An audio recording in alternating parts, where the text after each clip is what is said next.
Tech CEO Celeste Ravencroft thought she had seen everything in the corporate world, but nothing prepared her for what she would discover in the parking garage of her own company at 2 a.m. A single father sleeping in his beat-up Honda with his daughter, whispering a prayer that would shatter every wall Celeste had built around her heart and change both their lives forever. Before we jump back in, tell us where you're tuning in from, and if this story touches you, make sure you're subscribed, because tomorrow I've saved something extra special for you. The rain hammered against the floor-to-ceiling windows of Ravencroft Technologies' 42nd floor, each drop catching the city lights like fallen stars. Celeste Ravencroft stood motionless behind her mahogany desk, phone pressed against her ear, her knuckles white as she gripped the device. The voice on the other end delivered the news she'd been dreading for weeks. The Meridian Group is pulling out. Her lead investor, Harrison Webb, announced flatly, "They're citing concerns about your personal brand. Apparently, the board meeting tomorrow was supposed to include your fiancé, some demonstration of stability and family values. Without that." His voice trailed off, but the implication hung heavy in the air. Celeste's jaw clenched. Damien was never part of any business equation, Harrison. Ravencroft Technologies has the strongest Q4 projections in the tech sector. Our AI platform is revolutionary. And your ex-fiancé's very public interview about your cold, calculating nature aired on Channel 7 3 hours ago, Harrison interrupted. The Meridian Group specifically mentioned it. They're looking for leaders who understand human connection, Victoria, not corporate machines. The line went dead. Celeste stared at her reflection in the rain-streaked window, a 34-year-old woman who had built an empire from nothing, who employed over 2,000 people, who had revolutionized workplace technology. Yet here she stood, reduced to tabloid headlines about her failed engagement to Damien Cross, a venture capitalist who had proven himself more interested in her company's stock options than her heart. She sank into her leather chair, the weight of tomorrow's board meeting pressing down like a physical force. Without Meridian Group's investment, Ravencroft Technologies, expansion into international markets would crumble. The AI healthcare platform she'd spent 5 years developing, technology that could save millions of lives, would remain locked away in development hell. Her phone buzzed with a text from her assistant, Nora. "Emergency board meeting, moved to 8 a.m. Meridian Group wants family stability demonstration, or they're out completely. I'm sorry, Celeste." Family stability. The phrase tasted bitter. Celeste had sacrificed everything for her company. Relationships, friendships, even the possibility of having children. She told herself it was worth it, that changing the world was worth the loneliness. But now that very loneliness threatened to destroy everything she'd built. She grabbed her coat and headed for the elevator. The Ravencroft Technologies building was empty except for security guards and the occasional night shift programmer. As she descended to the parking garage, her mind raced through impossible solutions. Every social contact, every potential partner, every possible arrangement that could salvage tomorrow's meeting. The parking garage stretched out before her, dimly lit and echoing with the sound of her heels against concrete. Her black Tesla sat in its reserved spot near the elevator, but as she approached, movement in her peripheral vision made her pause. In the far corner of the garage, barely visible under a flickering fluorescent light, sat a small blue Honda Civic. The car was old, rust creeping around the wheel wells, duct tape holding the passenger side mirror in place. But it wasn't the car's condition that made Victoria stop. It was the fact that someone was clearly living in it. Blankets pressed against the windows for privacy. A small battery-powered lantern glowed softly inside. And through a gap in the makeshift curtains, she could see a man's silhouette, his head bowed as if in prayer or exhaustion. Victoria's first instinct was to call security. This was private property after all, but something made her hesitate. Maybe it was the gentleness of the scene, or the way the man's shoulders seemed to carry an invisible weight that Victoria recognized all too well. She found herself walking closer, her footsteps echoing in the empty garage. As she approached, she could hear a soft voice coming from inside the car, a man's voice, whisper quiet, but filled with desperate hope. "Please," the voice said, so quietly Celeste had to strain to hear. "Just one more day. Just let me find something tomorrow. Arya deserves better than this, but I'm trying so hard. I'm trying to be enough for her. I won't let her down like her mother did to both of us." Celeste's breath caught. There was a child in that car. A father and daughter, homeless. sleeping in the parking garage of one of the most successful tech companies in the country. The irony wasn't lost on her. While she sat in her ivory tower lamenting her lack of human connection, real people with real struggles had been seeking shelter just floors below her. She stepped closer, and her heel clicked against a small piece of concrete. The voice inside the car immediately went silent. Celeste could see the man's silhouette freeze, alert and defensive. "Hello?" Celeste called softly, feeling foolish but unable to walk away. "I'm not security, I work here." A long pause. Then the car door opened a crack, and a man peered out. Even in the dim light, Celeste could see he was young, maybe early 30s, with tired brown eyes and dark hair that looked like he'd tried to keep it neat despite his circumstances. His clothes were clean but worn, and he held himself with the cautious dignity of someone who had learned to expect the worst but still hoped for better. "I'm sorry," the man said quickly, his voice deep but shaking slightly. "We'll leave right now. I know we're not supposed to be here. My daughter was so tired, and it was raining, and I thought just for tonight." "Wait," Celeste said, surprised by her own response. "Don't go. I'm Celeste Ravencroft. I own this building." The man's eyes widened and he seemed to shrink back. "Ms. Ravencroft, I'm so sorry. Please don't call the police. My daughter, she's only 6, and she has school tomorrow. I promise we'll be gone in 5 minutes." Something in the man's voice, the fierce protectiveness, the exhaustion, the underlying strength that refused to break despite everything, struck Celeste like lightning. Here was someone fighting for what mattered most, someone who understood sacrifice in a way Celeste had forgotten. "What's your name?" Celeste asked gently. "Kieran," the man replied hesitantly. "Kieran Wolf, and this is my daughter Arya." Celeste glanced at the small face peeking out from behind her father, a beautiful little girl with dark curls and eyes that seemed far too wise for her age. And in that moment, standing in a dimly lit parking garage at 2 a.m., Celeste Ravencroft made a decision that would change everything. Not because she had a plan, not because it made business sense, but because sometimes the most important decisions come from the heart, not the head. "Kieran," she said, her voice steady despite the chaos in her mind, "I have a proposition for you." Preparing and narrating this story took us a lot of time, so if you are enjoying it, subscribe to our channel. It means a lot to us. Now back to the story. Kieran Wolf stared at the woman standing before him in the dim parking garage, certain he was hallucinating from exhaustion. Celeste Ravencroft, the tech billionaire whose face graced magazine covers, whose company had revolutionized artificial intelligence, was speaking to him like he was a human being, not a vagrant to be removed by security. "A proposition?" he repeated, his voice hoarse from days of rationed water and restless sleep. Behind him, 6-year-old Arya stirred in the back seat, her small hand clutching a worn, stuffed elephant named Peanut. "Ma'am, I think there's been a misunderstanding.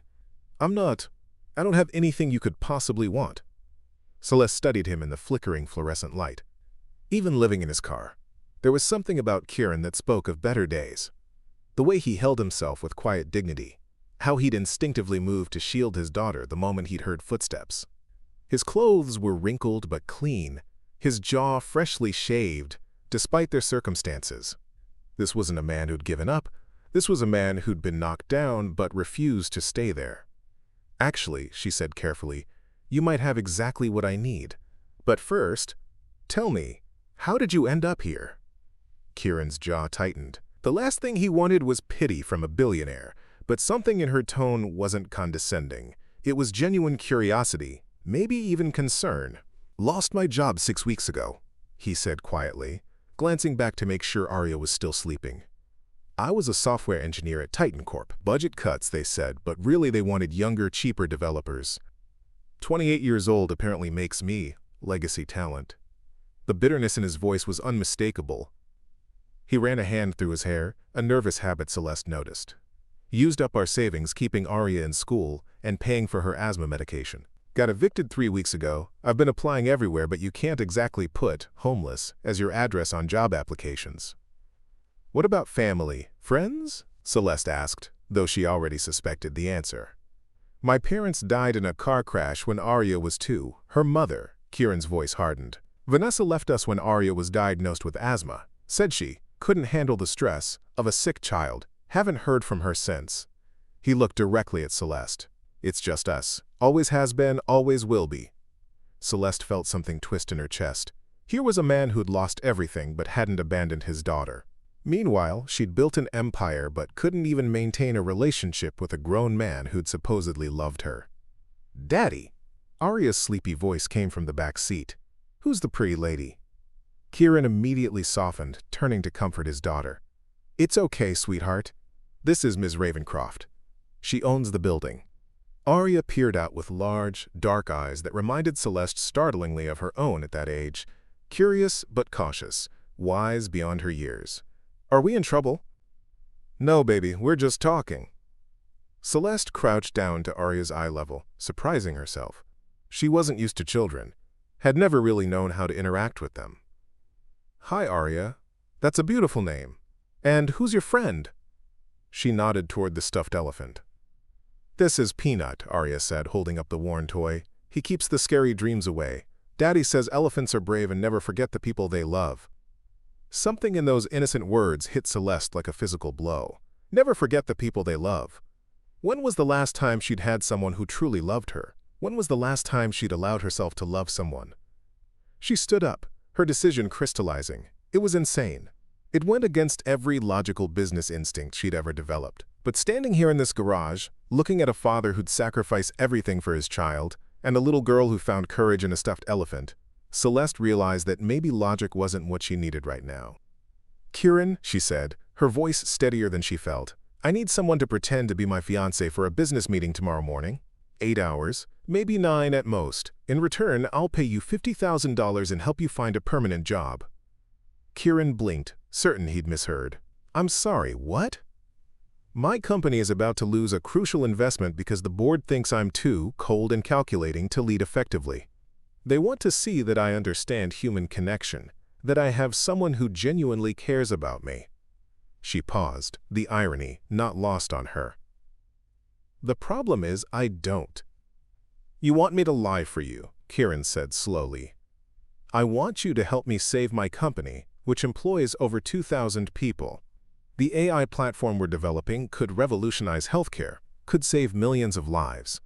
But it all falls apart if we don't secure this funding." Kieran was quiet for a long moment, processing. $50,000 would change everything for them. It would mean a real apartment, warm meals, security for Arya, but it would also mean lying, pretending to be something he wasn't.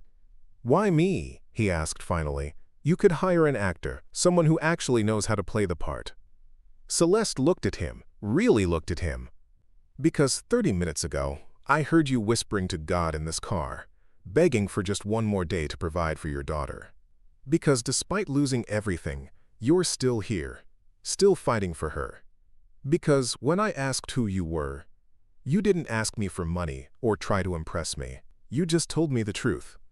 She took a breath. "The investors want to see authentic human connection. I've spent so many years building walls that I forgot how to let people in. But watching you with Arya, that's real.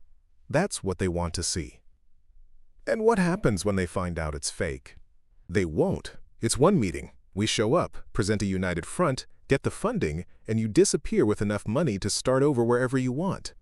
Kieran looked back at Arya, who had drifted back to sleep, her small hand still clutching Peanut.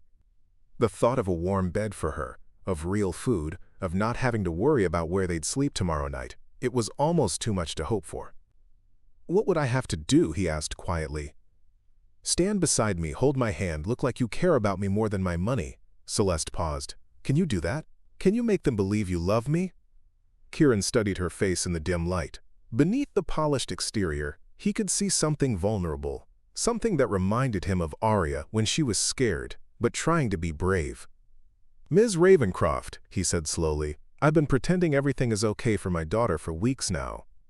Pretending I'm not terrified, that I have a plan, that everything will work out.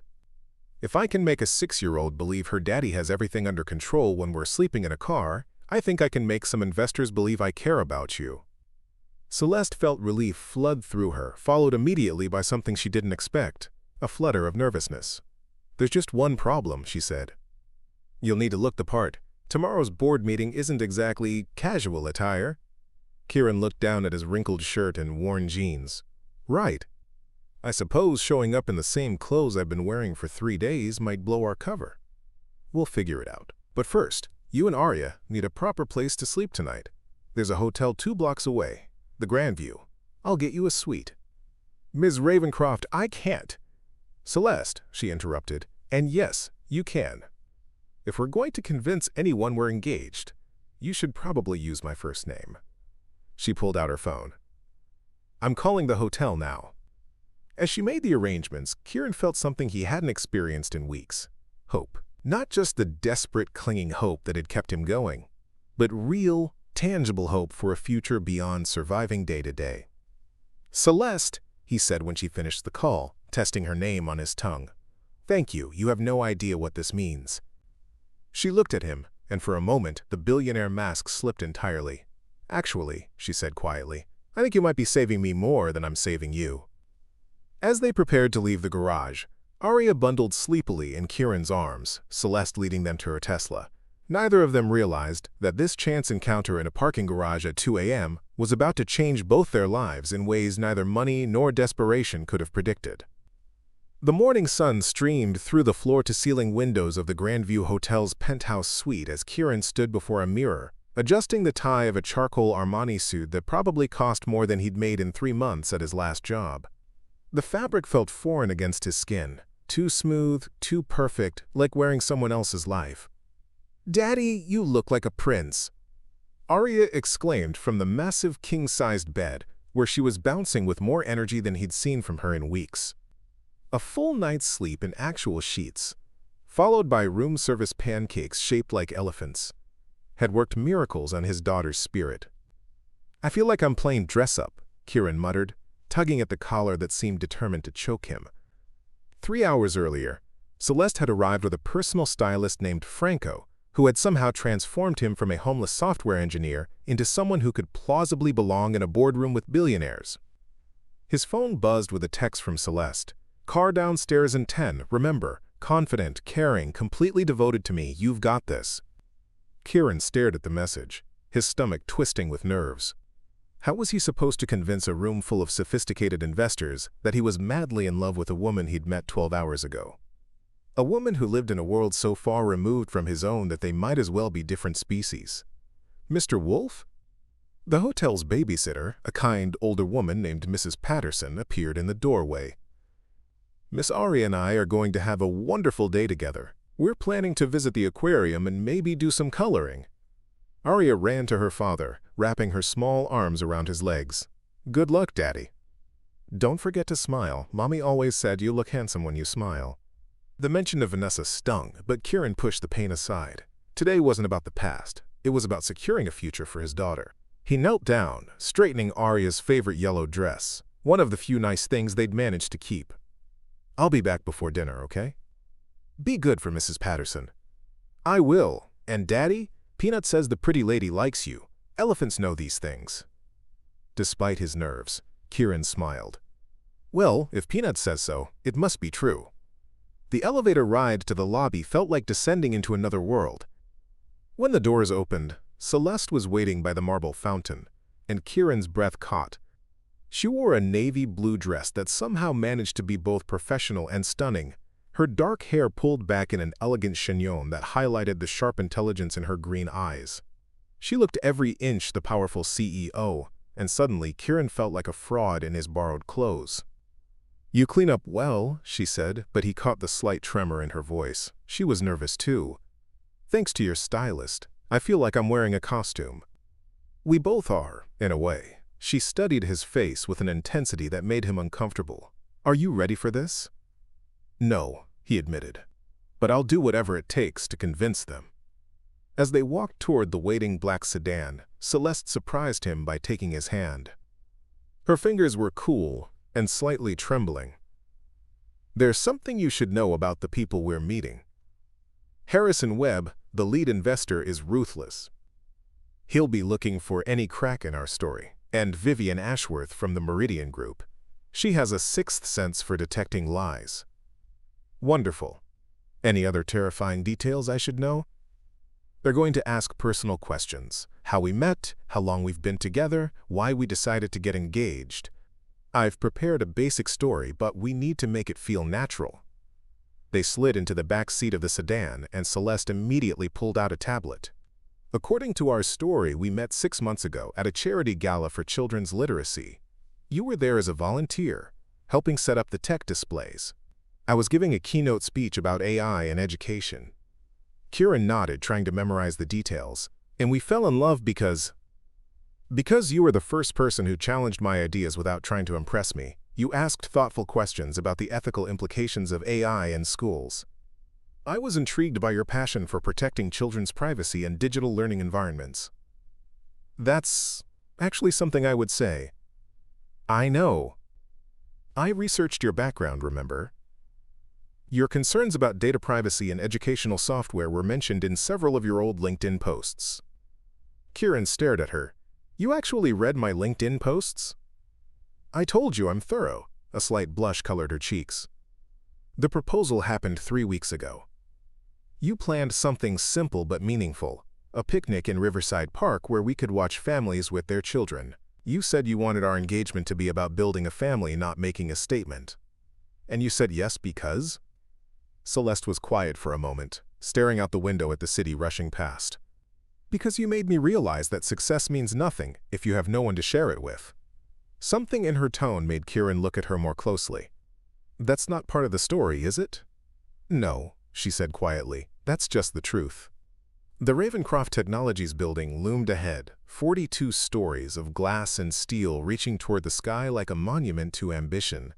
As they entered the marble lobby, Kieran noticed how every employee they passed straightened slightly, how conversations paused as Celeste walked by. She commanded respect, but he sensed fear too, the kind that came from working for someone who held their livelihood in her hands. Nervous? She asked as they waited for the executive elevator. Terrified, he admitted.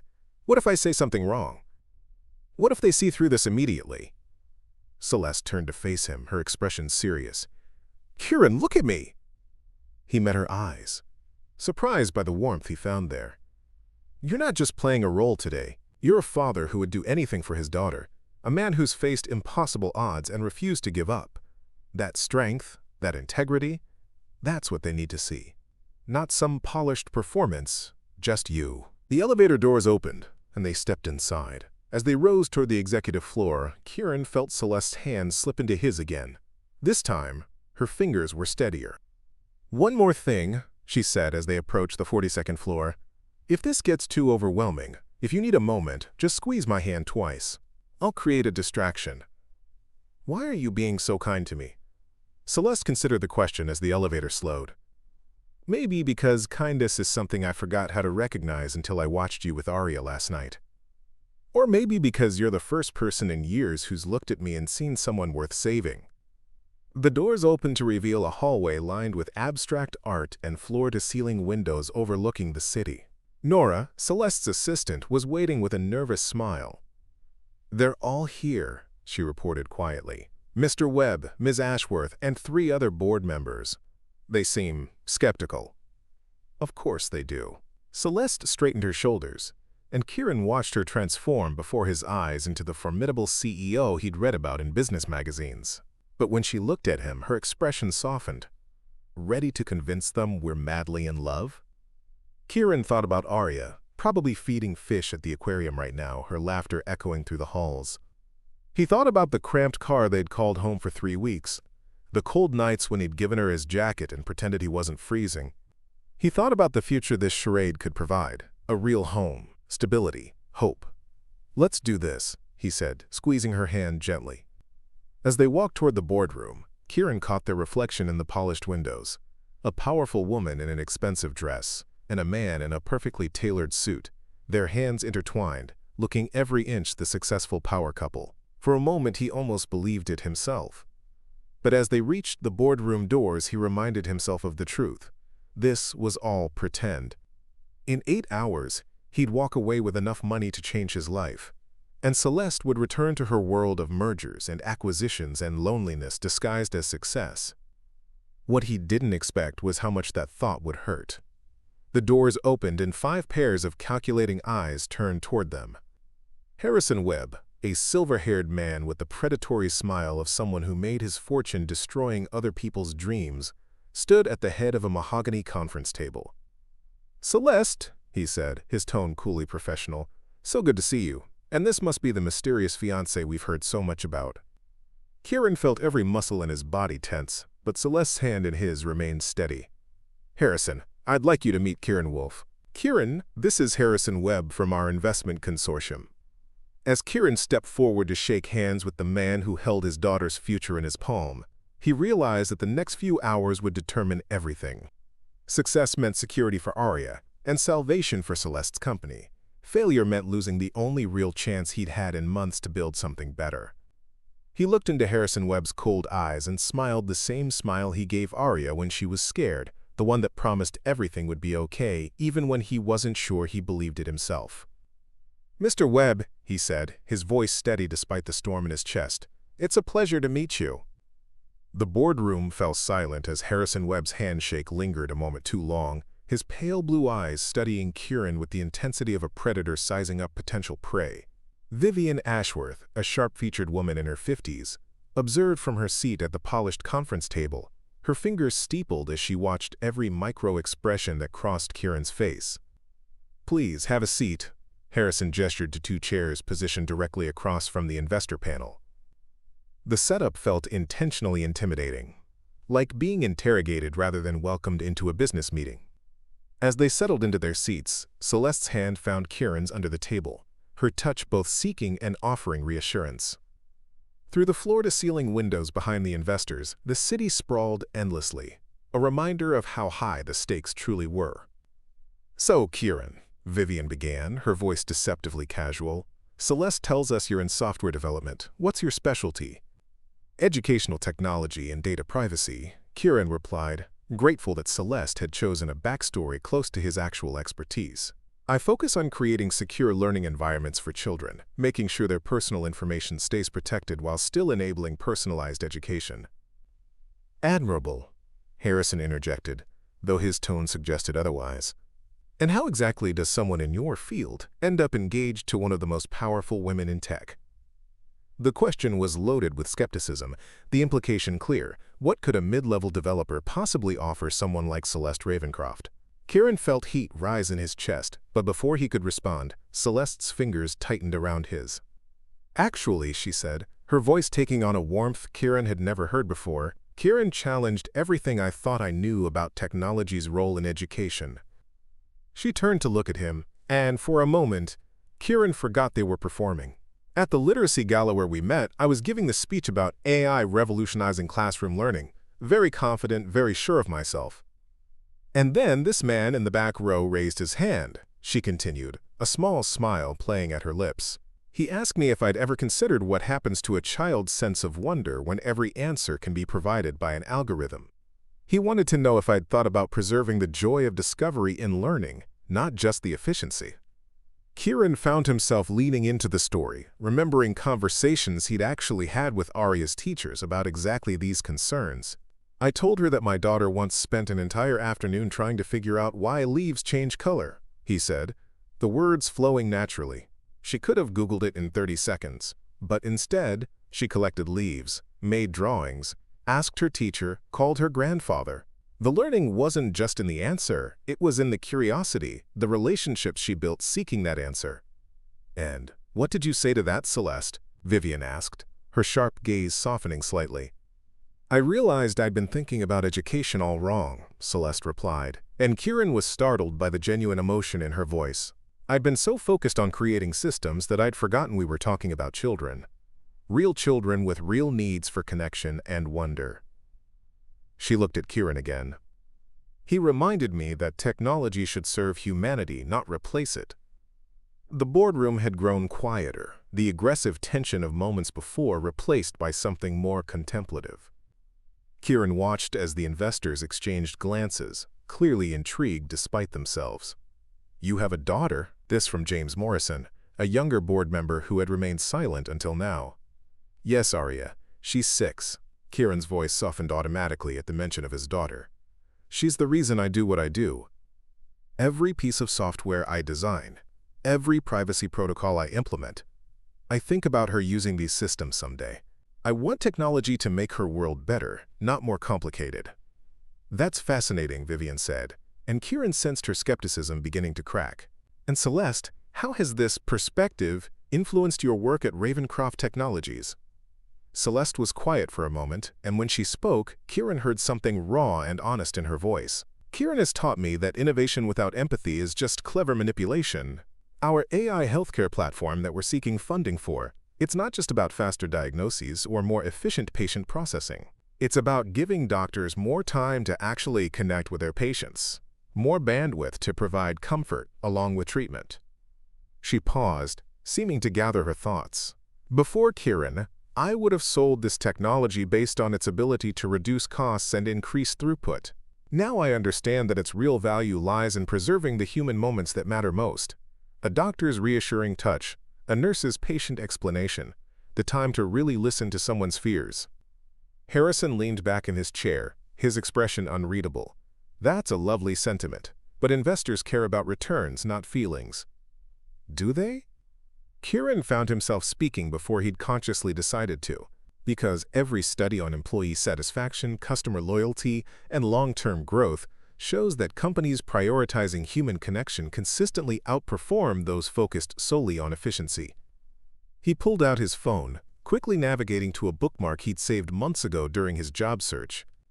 Ravencroft Technologies has the lowest employee turnover rate in the tech sector, the highest customer satisfaction scores, and has seen consistent quarter-over-quarter growth for 3 years running.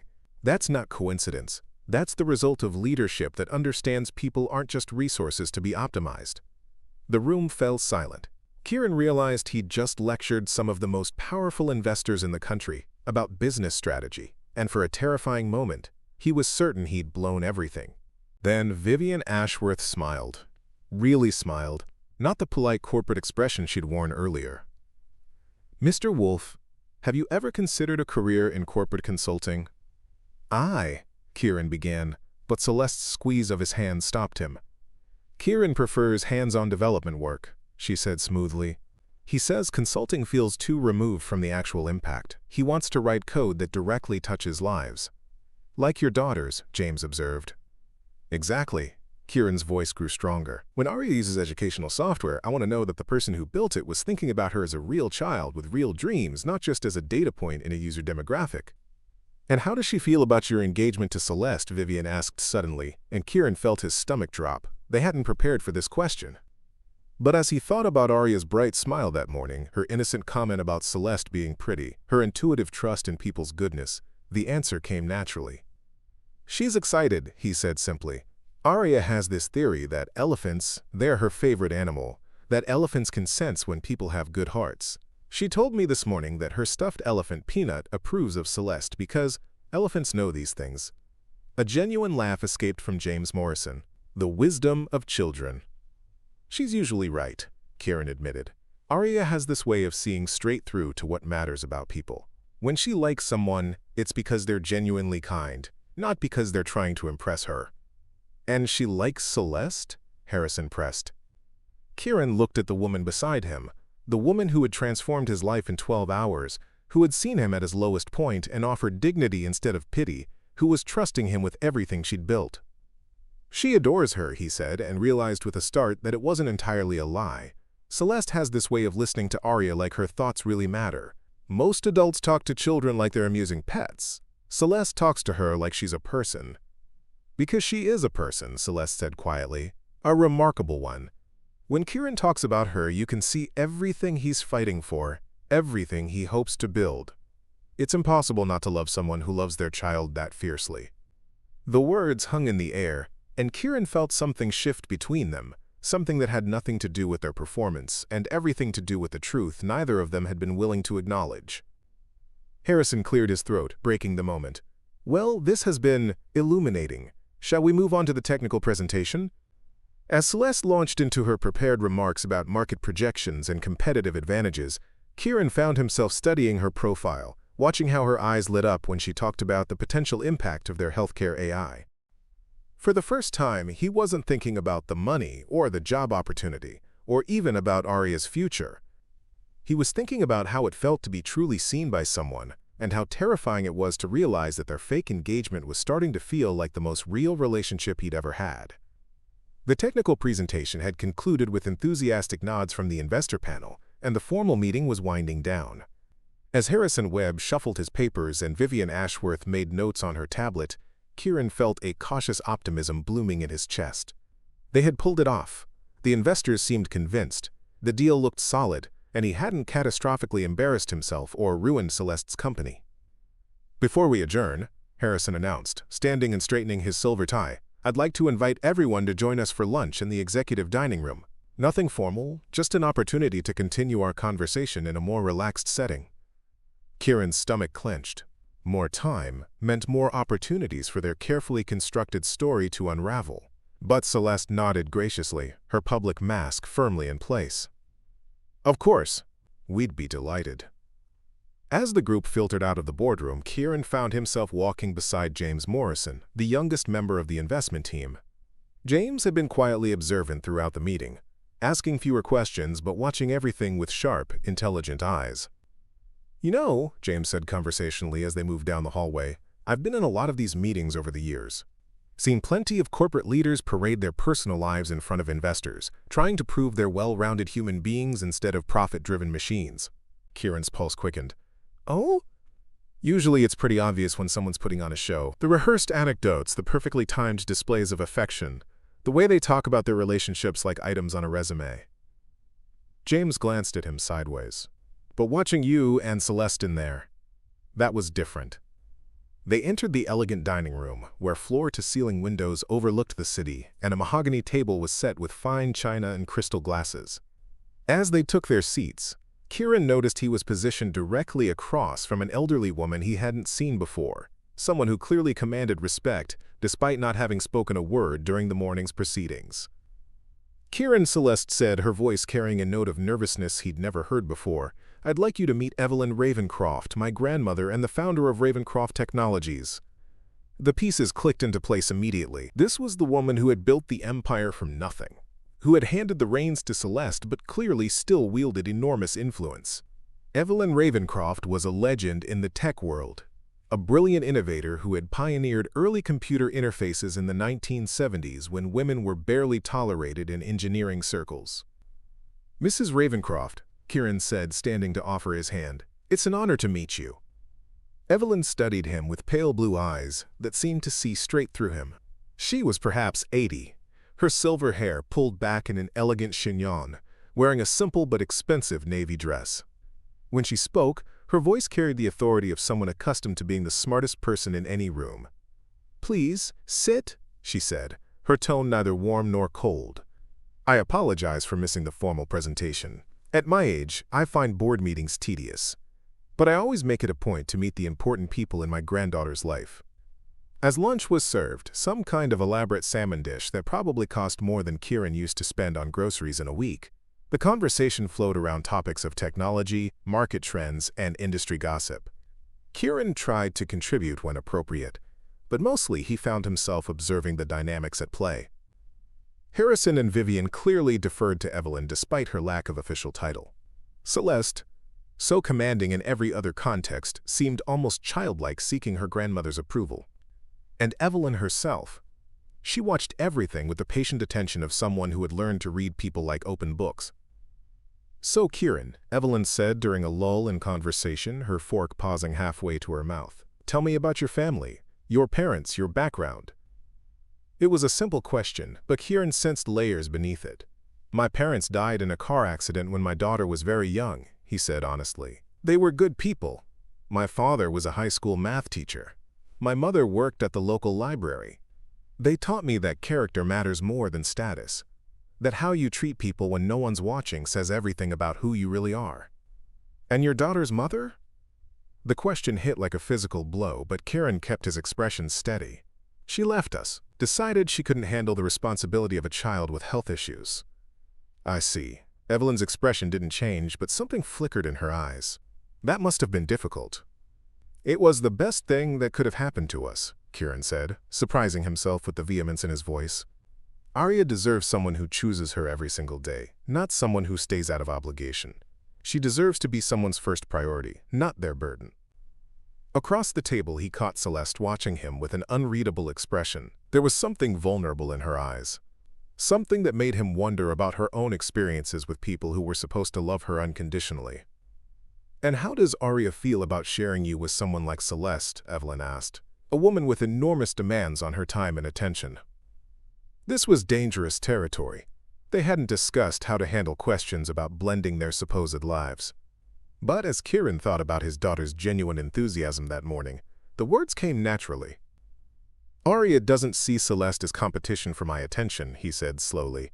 "She sees her as someone who makes me happy.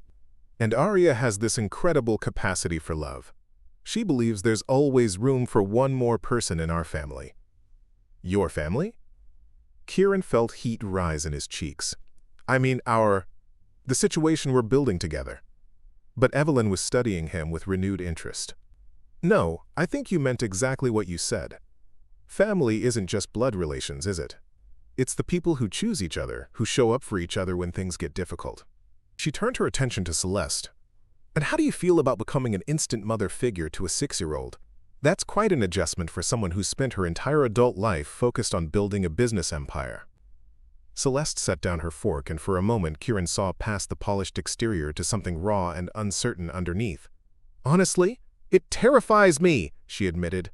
"I don't know the first thing about children. I've never even owned a pet. But watching Kieran with Arya, seeing how patient he is, how he listens to her like her thoughts actually matter, it makes me want to be better than I am." "Better how?" "Less selfish. More present. I've spent so many years thinking that success meant being indispensable to my company, proving I could build something bigger than anyone expected. But when I see Kieran prioritizing Arya's needs over his own career, choosing her happiness over his convenience, I realize I've been measuring the wrong things." Evelyn nodded slowly. "Building a company is impressive, Celeste, but building a family, that requires a different kind of courage." The table had grown quiet, the other investors listening to an unexpectedly personal conversation. Kieran found himself leaning forward, genuinely curious about Celeste's answer. "I used to think I didn't have that kind of courage," Celeste said quietly. "I thought I was too damaged by my own childhood, too set in my ways, too focused on control to ever be what a child would need. But Kieran sees something in me that I've never seen in myself." "Which is?" Celeste looked directly at Kieran, and he felt something pass between them that had nothing to do with their performance. "The capacity to love something more than my own success." Evelyn set down her water glass with deliberate precision. "You know, I've been in business for over 50 years. I've seen countless partnerships, mergers, alliances, both personal and professional. Most of them are built on mutual benefit, strategic advantage, what each party can gain from the arrangement." She paused, her gaze moving between Kieran and Celeste. "But occasionally, very rarely, you witness something authentic. Something that exists not because it makes sense on paper, but because two people genuinely make each other better than they were apart." Harrison cleared his throat uncomfortably. "Mrs. Ravencroft, perhaps we should discuss the investment terms." "The investment terms are irrelevant," Evelyn said calmly, never taking her eyes off Kieran and Celeste. "I've already decided to approve the funding. The question isn't whether Ravencroft Technologies is a sound investment. It obviously is. The question is whether my granddaughter has finally found someone who sees her as more than her net worth." She stood slowly, her movements graceful despite her age. "Kieran, would you walk with me? I'd like to show you something." As they left the dining room together, Kieran caught a glimpse of Celeste's face, equal parts relief and terror. Whatever test they'd just passed, it felt like only the beginning of something much more complicated than either of them had bargained for. Evelyn led him down a quiet corridor, lined with photographs of Ravencroft Technologies' evolution over the decades. She stopped in front of a picture of a much younger Celeste receiving an industry award, her smile bright but somehow hollow. "She's been alone for a very long time," Evelyn said simply, not because she had to be, but because she chose to be. It felt safer than risking disappointment. "Mrs. Ravencroft, I should tell you that this arrangement isn't what it appears to be." Evelyn's smile was knowing. "My dear boy, I've been watching people fall in love for 8 decades. I know the difference between performance and genuine feeling. The question is, do you?" Kieran stared at Evelyn Ravencroft's knowing smile, her words echoing in his mind like a challenge he wasn't sure he was ready to face. Before he could formulate a response, his phone buzzed urgently in his pocket. The special ringtone he'd set for emergencies made his blood run cold. It was Mrs. Patterson calling from the hotel. "I'm sorry, I need to take this," he said, already pulling out his phone with trembling fingers. "Mr. Wolf?" Mrs. Patterson's voice was tight with barely controlled panic. "I'm so sorry to bother you, but Aria, she's having trouble breathing. We're at the aquarium, and she started wheezing. Then it got worse. I have her inhaler, but it's not helping much. I think we need to get her to a hospital." The world tilted sideways. Kieran gripped the phone tighter, his knuckles white against the black case. "Where are you exactly? I'm coming right now." "The emergency room at Mercy General. The paramedics said, 'Mr. Wolf, she's asking for you. She's scared.'" "Tell her Daddy's coming," Kieran managed, his voice cracking despite his efforts to stay calm. "Tell her to be brave like Peanut, okay? I'll be there in 10 minutes. He ended the call and turned to find Evelyn watching him with sharp concern. "Is everything all right?" "My daughter. She has asthma. She's at the hospital." Kieran was already moving toward the elevator, his mind racing through traffic patterns and the fastest route to Mercy General. "I have to go. Please tell Celeste. Tell her thank you for everything, but I have to." "Kieran." Celeste's voice stopped him cold. She was standing in the corridor, having followed them from the dining room. One look at his face, and her corporate composure crumbled. "What's wrong?" "Aria's having an asthma attack. She's at Mercy General, and I need to get there now." He jabbed the elevator button repeatedly, as if that would make it arrive faster. "I'm coming with you," Celeste said without hesitation. "You don't have to. The investors. The deal." "The deal is done, Kieran. Harrison can handle the paperwork." She was already pulling out her phone. "I'm calling my driver. He can get us there faster than a taxi." As they waited for the elevator, Kieran's hands shook so badly he could barely hold his phone. The rational part of his mind knew that Aria's asthma was manageable, that they'd been through episodes like this before, but the irrational, terrified father part of him could only think about how small she'd looked that morning, how fragile she always seemed when she couldn't breathe. "She's going to be okay," Celeste said quietly, her hand finding his arm. "Children are stronger than we think." "You don't understand," Kieran said, his voice raw. "After her mother left, I promised myself I would never let anything happen to her. I would always be there, always protect her. And here I am, playing dress-up in some boardroom while she's scared and sick and calling for me." The elevator finally arrived, and as they descended toward the lobby, Kieran felt the weight of the last 6 years crushing down on him. Every sleepless night when Aria's breathing had been labored, every frantic rush to the emergency room, every moment when he'd wondered if he was enough for a little girl who deserved the world. "This is my fault," he said, more to himself than to Celeste. "I should have been with her. I should have known she was pushing herself too hard at the aquarium. She gets excited and forgets to pace herself, and I always remind her to take breaks, but I wasn't there." "Kieran, stop." Celeste's voice was firm but gentle. "You were working to build a better future for her. You were making sure she'll never have to sleep in a car again. That's not selfish. That's love." The lobby blurred past as they hurried toward the waiting sedan. Celeste's driver, apparently accustomed to emergency situations, had the engine running and was already pulling into traffic before Kieran had fully closed the door. "Mercy General, fastest route possible," Celeste instructed, then turned back to Kieran. "Tell me about her asthma. How long has she had it? What triggers it?" "Since she was 3, Kieran said, grateful for something concrete to focus on. "Usually it's just seasonal allergies or if she gets too excited, but stress can trigger it too, and these last few weeks..." He trailed off, the guilt hitting him like a physical blow. "You think living in the car made it worse?" "I know it did. The dust, the temperature changes, the constant stress of not knowing where we'd sleep each night. She never complained, never made me feel guilty about it, but I could see it wearing on her. And this morning she was so happy about the hotel room, about the pancakes, about seeing you again." His voice broke completely. Celeste was quiet for a moment, staring out at the city rushing past the window. When she spoke, her voice was softer than he'd ever heard it. "When I was 7, my parents sent me to boarding school in Switzerland. Very prestigious, very expensive, very isolated. I had terrible homesickness, couldn't eat, couldn't sleep, cried myself sick almost every night."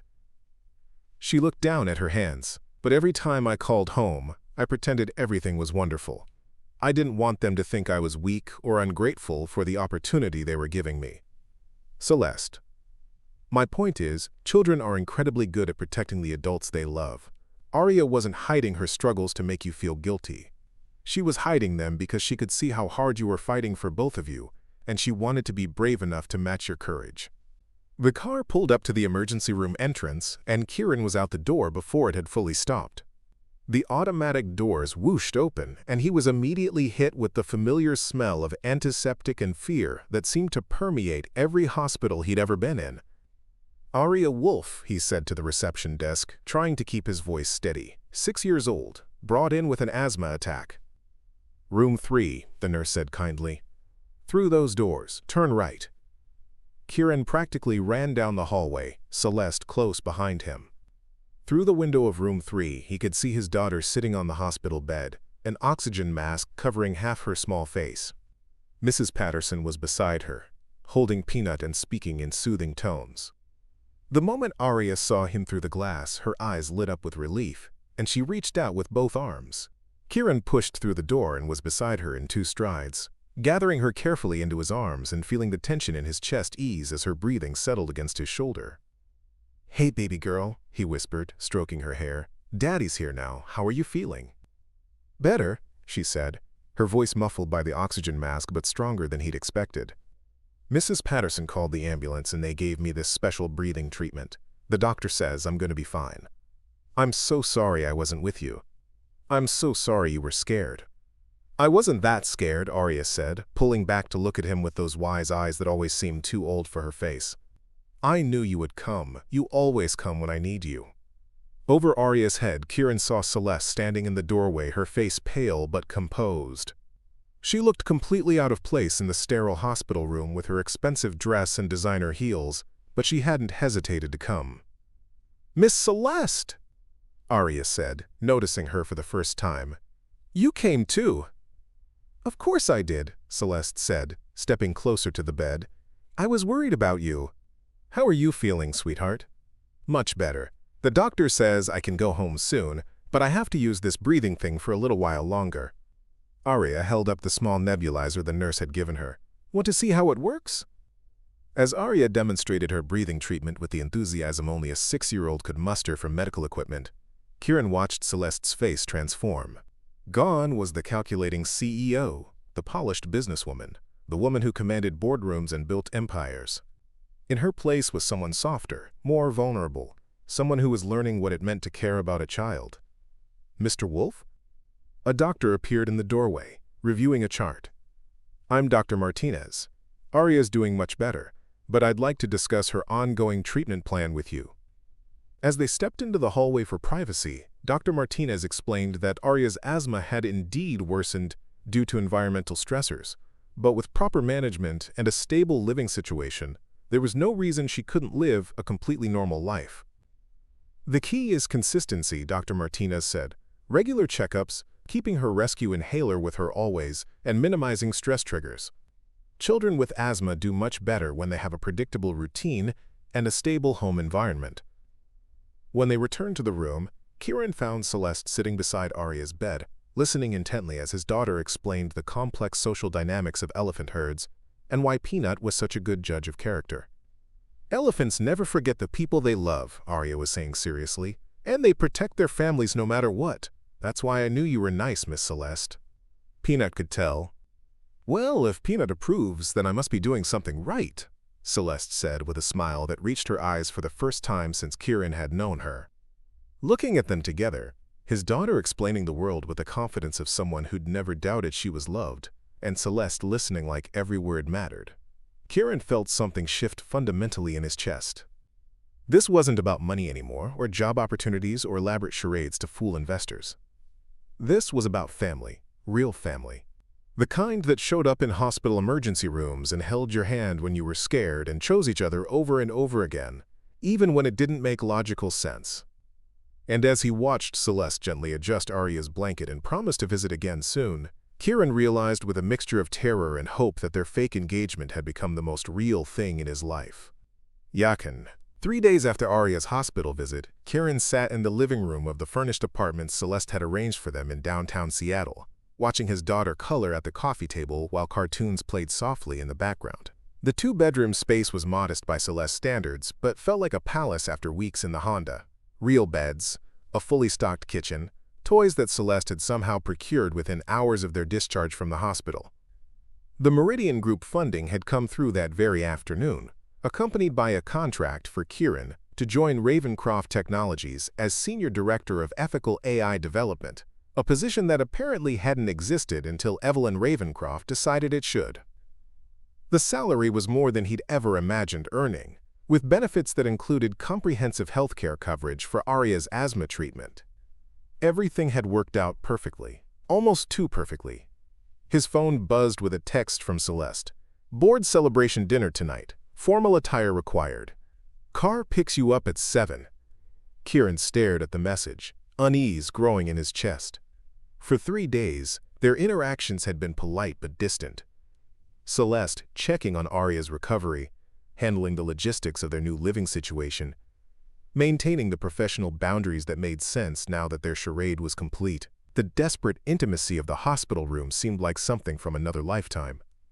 "Daddy, look!" Arya held up her coloring book, showing him a picture of elephants she'd filled in with careful attention to staying within the lines. "I made the mama elephant purple, because purple is Miss Celeste's favorite color." "How do you know that's her favorite color, sweetheart?"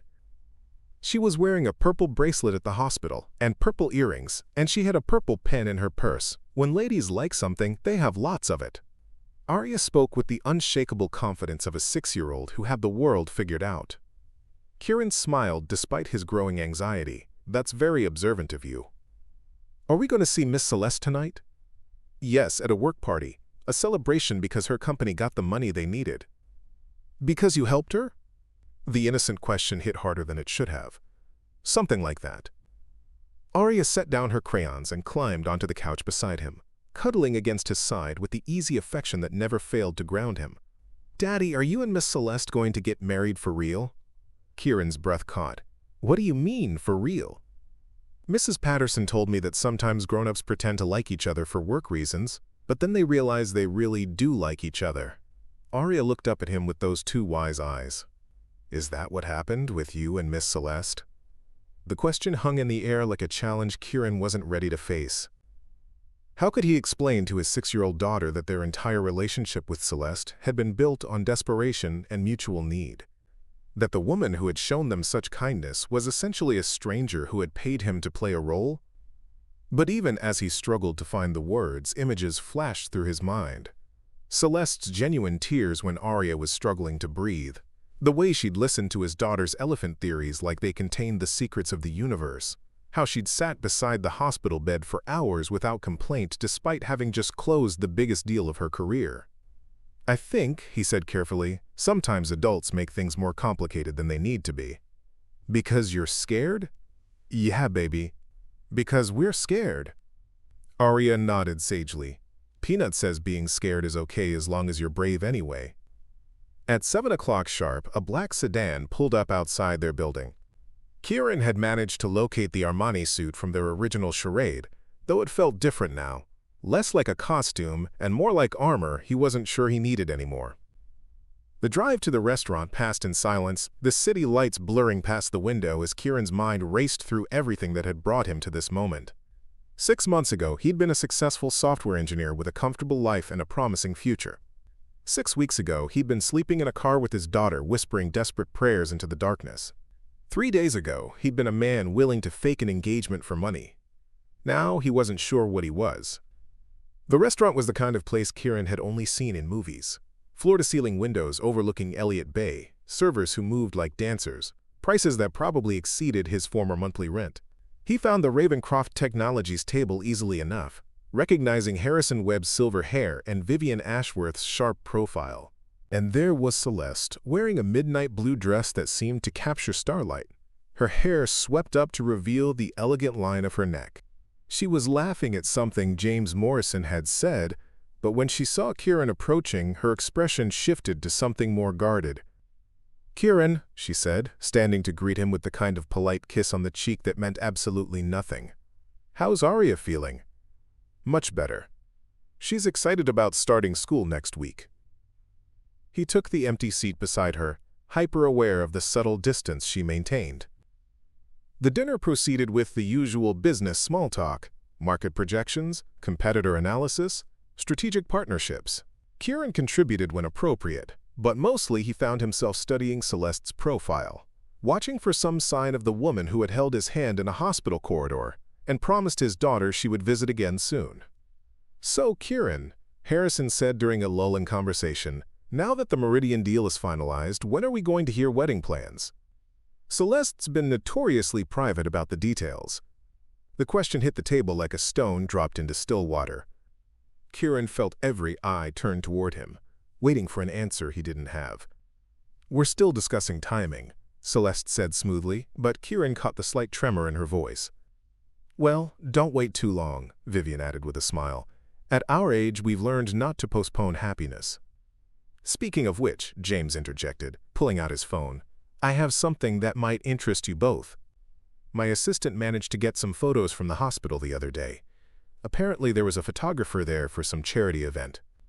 Kieran's blood ran cold as James scrolled through his phone, but before he could object, the younger man was turning the screen toward them. The photo showed the three of them in Arya's hospital room, Kieran holding his daughter while she demonstrated her nebulizer, Celeste sitting beside the bed with her hand resting gently on Arya's arm. What struck Kieran wasn't the composition or the lighting, but the expressions on their faces.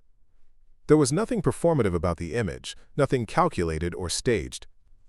They looked like a family. "That's beautiful," Vivian said softly. "You can see how much you all care about each other." Kieran stared at the photo, his chest tightening with something that felt dangerously close to hope. In that captured moment, he could see everything he'd been afraid to acknowledge. The way Celeste looked at Arya like she was precious beyond measure, the way his own posture had relaxed in her presence, the way all three of them seemed to fit together like pieces of a puzzle he hadn't known was incomplete. "Could you send me that photo?" he asked quietly. "Of course. I'll text it to both of you." As the evening wore on, Kieran found himself watching Celeste more closely, looking for cracks in the professional facade she'd maintained since the hospital. He caught moments, the way her fingers worried with her bracelet when Vivian mentioned wedding planning, how her smile became more genuine when Harrison asked about Arya's recovery, the fleeting glances she sent in his direction when she thought he wasn't looking. Finally, as the dinner was winding down and people were beginning to make their excuses, Kieran made a decision that felt both inevitable and terrifying. "Celeste," he said quietly, "could I speak with you privately for a moment?" She nodded, and they stepped out onto the restaurant's terrace, where the sound of water lapping against the pier below provided a soundtrack to the conversation he wasn't sure he was ready to have. "We need to talk about what happens next," he said, his hands gripping the railing to keep them steady. "What do you mean? Everything's settled. You have the job, the apartment, Arya's healthcare is covered, the arrangement worked out better than either of us hoped." "The arrangement?" Kieran turned to face her fully. "Is that all this was to you, a successful business transaction?" Celeste's composure flickered, just for a moment. "Kieran, we both knew what this was from the beginning. A temporary solution to our respective problems. You needed money and stability for Arya, I needed to convince investors I was capable of human connection. Mission accomplished." "And the hospital? Was that part of the arrangement too?" "That was," she paused, clearly struggling, "that was me caring about a sick child. Nothing more complicated than that." "Bullshit!" The word came out harder than he'd intended, but he pressed on. "I saw how you looked at her, Celeste. I saw how you looked at both of us. That wasn't obligation or professional courtesy. That was love." Celeste's mask finally cracked completely, revealing something raw and vulnerable underneath. "You don't understand what you're asking me to risk." "Then explain it to me." "I built my entire life around being independent, around not needing anyone, because needing people means they can leave, and when they leave—" She took a shaky breath. "When they leave, it destroys everything you thought you knew about yourself." Kieran stepped closer, close enough to see the tears she was fighting back. "So you'd rather destroy it yourself? Push us away before we have the chance to choose you?" "It's not that simple." It's exactly that simple. He pulled out his phone, finding the photo James had sent and holding it up between them. Look at this, Celeste. Really look at it. Tell me this was fake.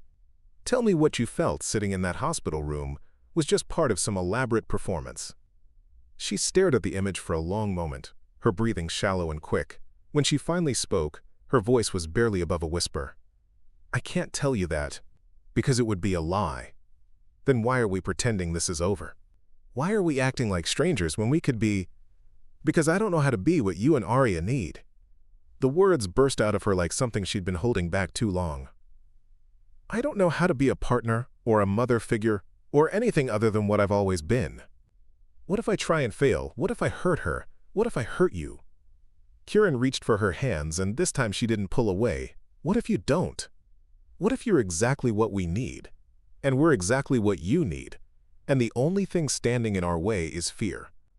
They stood there on the terrace, the city sparkling around them like a promise, balanced on the edge of something that could change everything or destroy the fragile peace they'd built. Kieran, Celeste said finally, I need time to think. It wasn't the answer he'd hoped for, but it wasn't a rejection either. As they rode back through the city in separate cars, Kieran found himself clutching his phone, staring at the photo that showed them as they really were. Not a fake family built on desperation and mutual need, but three people who had found each other in the darkness and discovered they didn't want to let go. 5 days passed without a word from Celeste. Kieran threw himself into preparing for his new position at Ravencroft Technologies, reviewing technical specifications and AI ethics protocols until his eyes burned from staring at computer screens. He enrolled Arya in the neighborhood elementary school, bought groceries for their fully stocked kitchen, and tried to convince himself that the ache in his chest was just adjustment anxiety from their rapidly changing circumstances. But every morning when Arya asked if Miss Celeste would be visiting that day, and every evening when she carefully set an extra place at their small dining table just in case, Kieran felt the weight of what they'd lost, or perhaps what they'd never really had to begin with. Daddy, Arya said on Thursday morning as she carefully arranged her new school supplies on the kitchen counter, why is Miss Celeste hiding from us? Kieran paused in the middle of buttering her toast. What makes you think she's hiding, sweetheart? Because sad people hide when they're scared of being happy. Arya spoke with the matter-of-fact wisdom that never failed to astound him. Like when I was scared to go to the doctor about my breathing. I hid under the bed because I thought if I pretended the scary thing wasn't real, maybe it would go away. And did hiding make it go away? No. It just made it harder to breathe. She looked up at him with those two knowing eyes. I think Miss Celeste is hiding under her own bed. That afternoon, while Arya was at her first day of school, Kieran found himself walking the 15 blocks to the Ravencroft Technologies building. He told himself he was just familiarizing himself with the commute, but as he stood on the sidewalk looking up at the gleaming tower, he knew he was hoping for a glimpse of the woman who had turned his world upside down. He was about to turn away when he spotted a familiar figure emerging from the building's main entrance. Nora, Celeste's assistant, was juggling an armload of files in a large coffee cup, looking frazzled in a way that suggested her boss was not handling the recent changes well. Mr. Wolf, Nora called out when she noticed him. How lovely to see you. How's Arya adjusting to everything? She's doing well. Started school today, actually. Kieran hesitated, then decided to risk the question that had been eating at him. How is Celeste? I haven't heard from her since the dinner. Nora's expression grew carefully neutral, but Kieran caught the flicker of concern in her eyes. Ms. Ravencroft has been intensely focused on work lately. She's been in the office until midnight every night, working on new projects, restructuring departments that don't need restructuring. She paused, then added quietly, I've been her assistant for 8 years, Mr. Wolf. I've never seen her throw herself into work with this kind of desperation. Desperation? Like she's running from something, or someone. Nora adjusted her grip on the files. She's scheduled back-to-back meetings through next week, accepted speaking engagements in 3 different cities. And yesterday she asked me to research expansion opportunities in Singapore. It's like she's trying to fill every moment so she doesn't have time to think. Kieran felt something cold settle in his stomach. Does she ask about us? About Arya? Nora's carefully maintained professional facade cracked slightly. Every day. She asks if you've started your position yet, if Arya likes her new school, if you need anything. But she asks in this overly casual way, like she's inquiring about distant acquaintances rather than... She trailed off, clearly realizing she was sharing more than she should. Rather than what? Rather than people she cares about deeply but is terrified to admit it. That evening, as Karen helped Arya with her homework at their kitchen table, his daughter suddenly looked up from her math worksheet with the expression she wore when processing something important. "Daddy, can we send Miss Celeste a picture?" "What kind of picture?" "Of my first day of school. She helped me get ready for it, so she should see how it went." Arya's logic was unassailable in the way that only 6-year-old reasoning could be. Kieran found himself reaching for his phone before he could think better of it. He scrolled through the photos he'd taken that morning. Arya in her new purple backpack, standing proudly by their apartment door. Arya at the school entrance, grinning despite her obvious nervousness. Arya at their kitchen table that evening, homework spread around her like conquered territory. "Which one should we send?" he asked. Arya studied the options seriously, then pointed to a photo he'd almost forgotten taking. One of her sitting at their dining table, homework completed, with that extra place setting still carefully arranged beside her. "That one, so she knows we saved her a spot." Karen stared at the image, seeing it through Celeste's eyes. The small apartment that she'd made possible. The homework that represented stability and normalcy for a child who'd been sleeping in a car just weeks ago. And yes, that extra place setting that Arya insisted on maintaining despite his gentle suggestions that it wasn't necessary. Before he could lose his nerve, he typed a simple message. "Arya wanted you to see how her first day went. She says to tell you that dinner's at 6:30 if you're ever free to join us."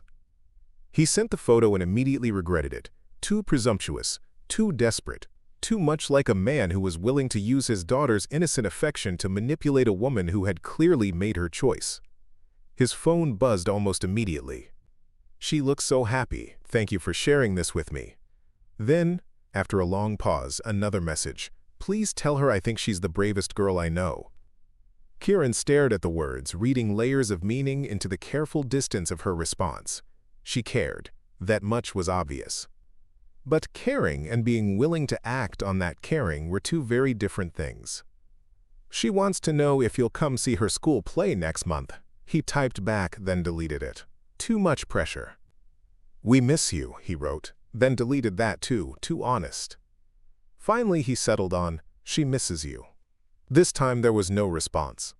Over the weekend, Kieran tried to establish new routines with Arya. Saturday morning pancakes, afternoon trips to the nearby park, Sunday visits to the Children's Museum. They were good days, filled with the kind of stability and joy he'd dreamed about during those long nights in the car. But there was an undercurrent of sadness that even Arya's natural optimism couldn't quite mask. "Look, Daddy," she said on Sunday afternoon as they sat on a park bench watching other families play, "that little boy has a mommy and a daddy." "Yes, he does." "Do you think Miss Celeste would be a good mommy?" The question hit him like a physical blow. "I think Miss Celeste would be good at anything she decided to try. But she's scared." "Yeah, baby, she's scared. Maybe we should help her be brave." That night, after Arya was asleep, Kieran found himself standing at their living room window, looking out at the city lights and thinking about courage, about what it meant to fight for something worth having, even when the outcome was uncertain, about whether some risks were worth taking, even if failure meant losing everything. His phone sat on the coffee table, Celeste's contact information just a few touches away. He could call her, demand a real conversation, force her to confront what was growing between them.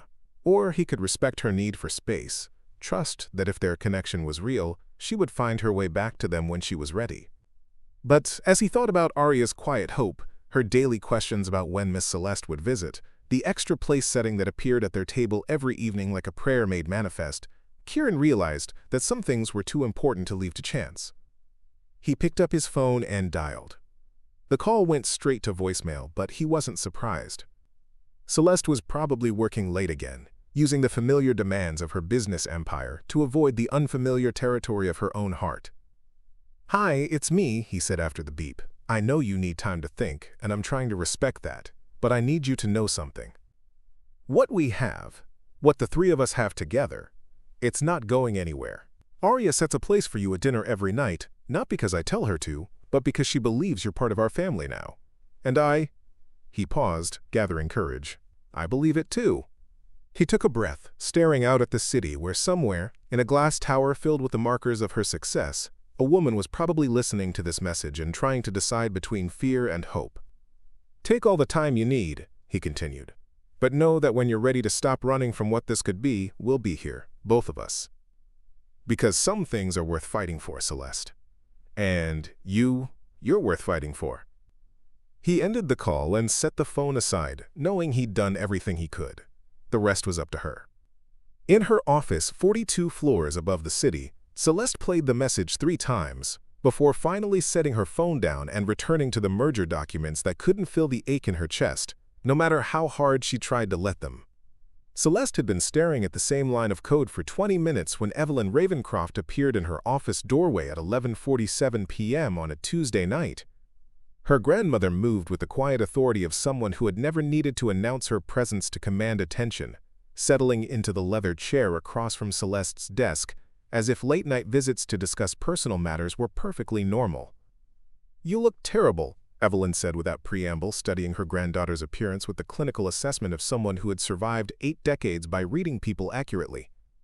Celeste glanced up from her laptop, taking in her grandmother's elegant evening wear and perfectly styled silver hair. "You look like you just came from the opera," which you probably did, since it's nearly midnight and you're dressed like you own the cultural district. Gala at the Symphony Hall. Tedious affair, but necessary for maintaining appearances. Evelyn crossed her legs and settled back in her chair, clearly preparing for a longer conversation than Celeste was ready to have. "I left early because Nora called me. She's concerned about you. Nora should mind her own business. Nora cares about you, which makes your well-being her business, as does the fact that you've been practically living in this office for the past 2 weeks, avoiding your apartment, your friends, and most notably, a certain software engineer and his daughter, who seem to have taken up permanent residence in your thoughts." Celeste closed her laptop with more force than necessary. "I don't know what you think you know about my personal life, but I know that you're in love with Kieran Wolf, and it terrifies you so completely that you'd rather work yourself into exhaustion than face the possibility of happiness." Evelyn's voice carried the gentle firmness of someone stating an obvious fact. "I also know that running away from love is a family trait we've both struggled with, and it's time we talked about it." The words hung in the air like a challenge. Celeste wasn't sure she was ready to accept. She stood and walked to the floor-to-ceiling windows that overlooked the city, her reflection ghost-like against the darkness beyond. "You don't understand what you're asking me to risk. Don't I?" Evelyn joined her at the window, the reflections standing side by side like ghosts of past and future. "I was 28 when I met your grandfather. Brilliant man, kind heart, completely unsuitable for the ambitious young woman I thought I needed to be. I spent 6 months convincing myself that loving him would make me weak, dependent, vulnerable to the kind of heartbreak that could derail everything I'd worked to build." Celeste turned to look at her grandmother, surprised by this glimpse into a past she'd never heard discussed. "What changed your mind?"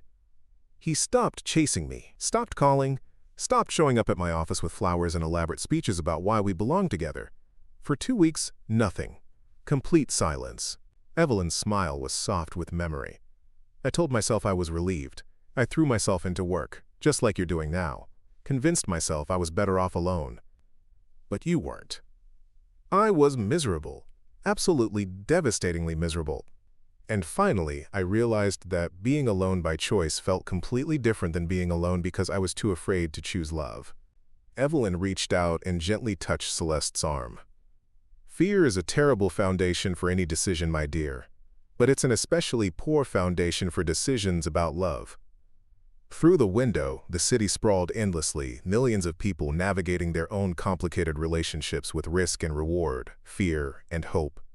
Somewhere out there, Celeste knew, Kieran was probably helping Arya with her homework or reading her a bedtime story, maintaining the routines that made a house feel like home. "What if I'm not capable of being what they need?" Celeste asked quietly. "What if I try and fail spectacularly? What if I hurt them? What if you don't try and spend the rest of your life wondering what might have been?" Evelyn countered. "Celeste, I've watched you build this company from nothing. I've seen you take risks that would have terrified lesser minds, make decisions that determined the livelihoods of thousands of people. You've never been afraid of failure when it comes to business. Why are you so afraid of it when it comes to love? Because business failures can be fixed. You restructure, you pivot, you find new investors. But if I fail at this, if I let them down... Celeste's voice broke slightly. Arya is 6 years old. She deserves someone who knows how to love without reservation. Someone who won't spend every day questioning whether she's enough. And you think Kieran doesn't question himself every single day? You think single parenthood doesn't come with constant fear of inadequacy? Evelyn turned to face her granddaughter fully. Love isn't about being perfect, Celeste. It's about choosing each other despite the imperfections. About building something together that's stronger than what either of you could create alone. Celeste closed her eyes, letting herself remember the hospital room, the way Arya had looked at her with complete trust, the way Kieran's hand had felt in hers when they were both terrified and hoping for the best. I keep thinking about that photograph James showed us at dinner. We looked like a family? Like people who belonged together. But what if that was just a moment? What if the reality of everyday life, of coordinating schedules and disciplining a child, and dealing with the mundane difficulties of merging two very different lives? What if we discover we're not compatible outside of crisis situations? Evelyn was quiet for a long moment, studying the city lights below. Do you know what your grandfather said to me when I finally called him after those 2 weeks of silence? What? He said he'd rather have one real day with me than a lifetime of wondering what we might have been together. And then he asked me to marry him. Right there on the phone. No ring, no romantic setting. Just a man who knew what he wanted and was brave enough to ask for it. And you said yes. I said yes. And we had 43 beautiful, complicated, sometimes difficult, absolutely worthwhile years together before cancer took him away from me. Evelyn's voice grew stronger. I could have missed all of that because I was afraid of being hurt. I could have chosen safety over love and spent my life wondering. Celeste's phone buzzed on her desk, and she walked over to find a text message from an unknown number. But when she opened it, she recognized the careful, childish handwriting immediately. Dear Miss Celeste, I hope you are not too busy with work. Daddy says you have important things to do, but I wanted to tell you about my school play. I am going to be a tree, and I get to wear brown and green and have leaves in my hair. It would make me very happy if you could come watch me be a tree. Love, Arya. P.S. Peanut says trees are good at waiting, but they are even better when they have friends to keep them company.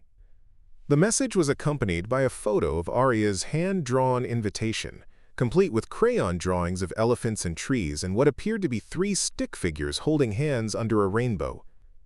Celeste stared at the image, her vision blurring with tears she'd been holding back for 2 weeks. In a child's simple drawing, she saw everything she'd been running from. The possibility of belonging somewhere, of being chosen not for what she could provide but for who she was, of building something real and lasting with people who saw her vulnerabilities as opportunities for deeper connection rather than weaknesses to be exploited.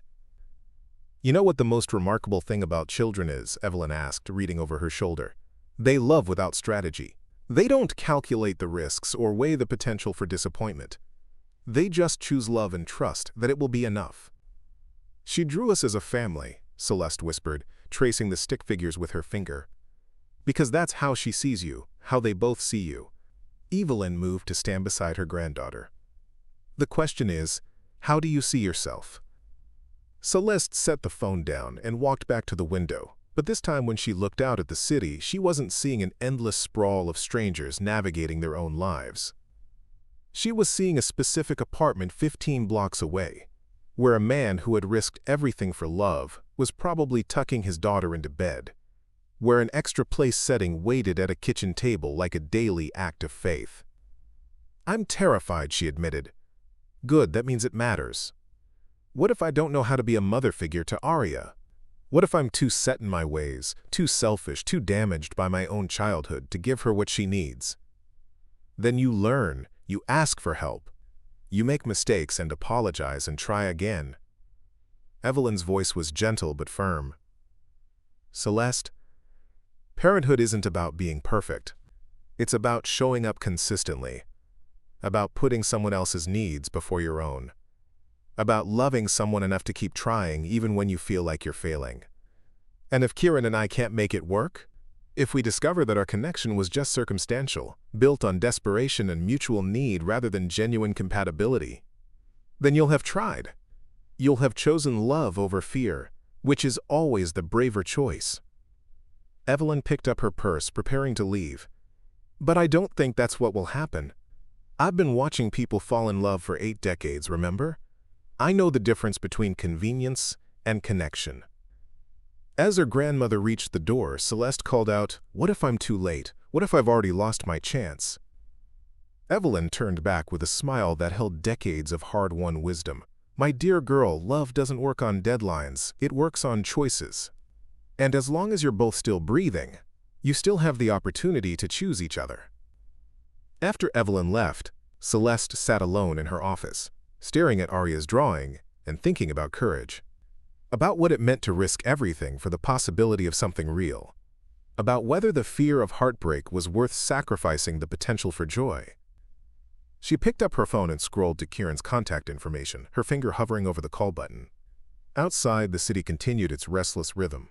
But inside her office, time seemed suspended in the space between fear and hope, between the life she'd built alone and the life she might build with others. Finally, at 12:43 a.m. on a Tuesday night that felt like the edge of everything, Celeste Ravencroft made her choice. At 6:47 a.m. on Wednesday morning, Kieran was making Arya's lunch when someone knocked softly on their apartment door. He paused, peanut butter knife in hand, listening to the tentative rhythm that somehow managed to convey both determination and uncertainty. Arya was still getting dressed for school, singing off-key Disney songs from her bedroom, blissfully unaware that their carefully constructed routine was about to be disrupted. Through the peephole, Kieran saw Celeste standing in the hallway, still wearing what appeared to be yesterday's clothes, her usually perfect hair slightly disheveled, holding a small, wrapped box and looking like someone who had been awake all night making life-changing decisions. He opened the door, and for a moment they simply stared at each other across the threshold. Two people who had started as strangers, become pretend partners, and somewhere along the way discovered something real enough to fight for.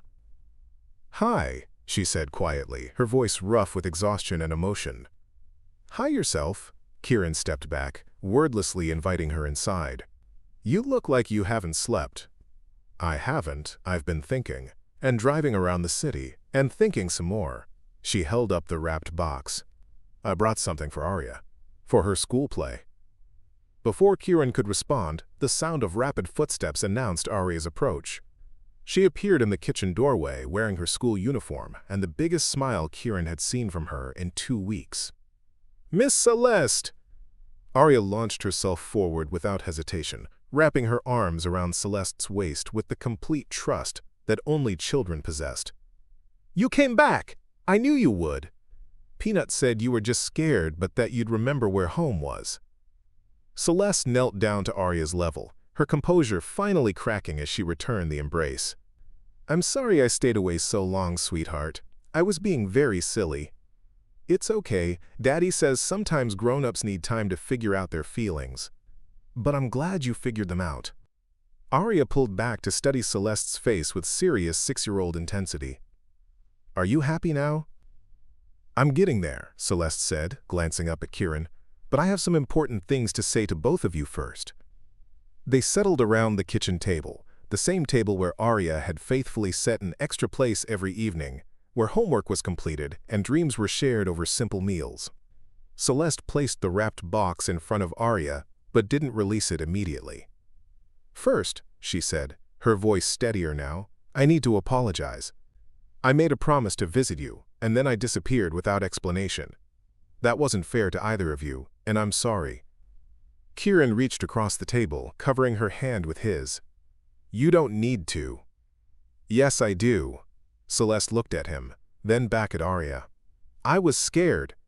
Scared of caring about people so much that losing them would break me. Scared of not being good enough for a little girl who deserves the world. Scared of messing up something beautiful because I didn't know how to protect it. But you came back," Arya said simply, as if that solved everything.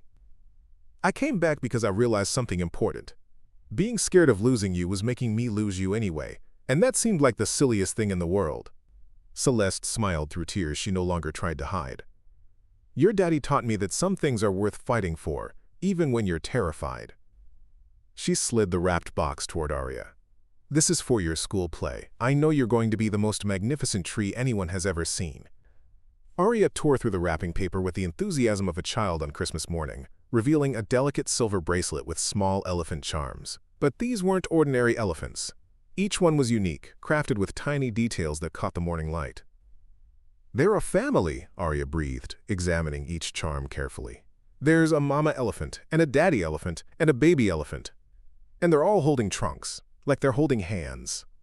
Elephants never forget the people they love, Celeste said softly, echoing Arya's own words from weeks ago. And they protect their families no matter what. I hoped you might like to have a reminder that some families choose each other, and that's what makes them strong. Arya held up her wrist so Kieran could fasten the bracelet, then turned to Celeste with the kind of serious expression that meant important business was being conducted. Miss Celeste, do you want to be part of our elephant family? The question hung in the air like a moment of perfect clarity, cutting through all the complicated adult fears and uncertainties to the simple truth at the heart of everything they'd been dancing around. More than anything, Celeste whispered. Good, because we already decided you belonged with us. We were just waiting for you to figure it out too. Arya beamed, then glanced at the kitchen clock. Oh, I have to go to school now, but will you be here when I get home? Celeste looked at Kieran, a question in her eyes that he answered with a nod that felt like a promise. I'll be here, she said. We have a lot to talk about, and a school play to prepare for, and I think there might be some elephants who want to meet Peanut properly. After Arya left for school with promises to tell everyone about her elephant bracelet, Kieran and Celeste found themselves alone in the quiet kitchen, years of careful walls finally crumbling in the morning sunlight. So, Kieran said, refilling their coffee cups and trying to project a calm he didn't entirely feel, are we really doing this? Taking a chance on something that started as fake and became more real than anything I've ever experienced. I think we've been doing it all along, Celeste replied, accepting the mug with hands that were steadier than they'd been in weeks. I think we've been building a family without realizing it, making choices that had nothing to do with business arrangements and everything to do with love. And you're not scared anymore? I'm terrified. But I'm also tired of being alone. Tired of pretending that success without people to share it with means anything at all. She looked around the modest apartment, so different from her penthouse, so much warmer. I want this, Kieran.